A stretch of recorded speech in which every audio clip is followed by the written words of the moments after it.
Hello, আসসালামু আলাইকুম। সবাইকে আরবি মিনি কুকিংয়ে একটি নতুন রেসিপি দেখার জন্য স্বাগতম। আজকে আমি তৈরি করব মিষ্টি কুমড়ার ভাপা পুলি। দেখতে সেম মিষ্টি কুমড়ার মতন, ভিতরে গাজরের পুর দিয়ে ভরা।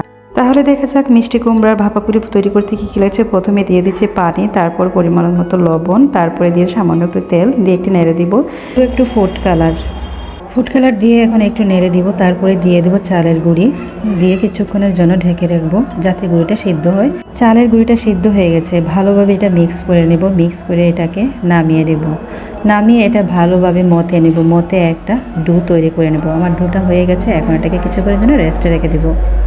তৈরি করতে দিয়ে দেবো গাজর, চিনি, লবণ দিয়ে কিছুক্ষণ মাখবো। তারপরে দিয়ে দেবো কয়েক রকমের বাদাম কুচি, তারপর সাদা তিল ভাজা দিয়ে কিছুক্ষণ মেখে নিব। তারপরে এটাকে ভালোভাবে মিক্স করে দিয়ে দেবো একটা কড়াইতে দিয়ে এটাকে গাজরটাকে ভালোভাবে সিদ্ধ করে নেবো। আর গাজরে থাকা অতিরিক্ত পানিটাকে শুকিয়ে নেব।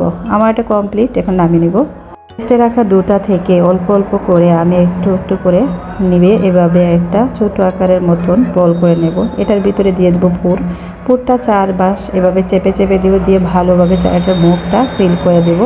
দিয়ে হাত দিয়ে দুপাশ ভালোভাবে গোল করে একটা বলের মতন করে নেব। বলের মতন করা হয়ে গেছে, এটাকে একটু হালকা চাপ দিয়ে নেব। নিয়ে একটা চামচ দ্বারা এটাকে এভাবে শেপ আকারে সুন্দর একটা ডিজাইন করে দেব। দেখতে একদম মিষ্টি কুমড়ার মতন লাগছে। মাঝখানে একটু চাপ দিয়ে দিব।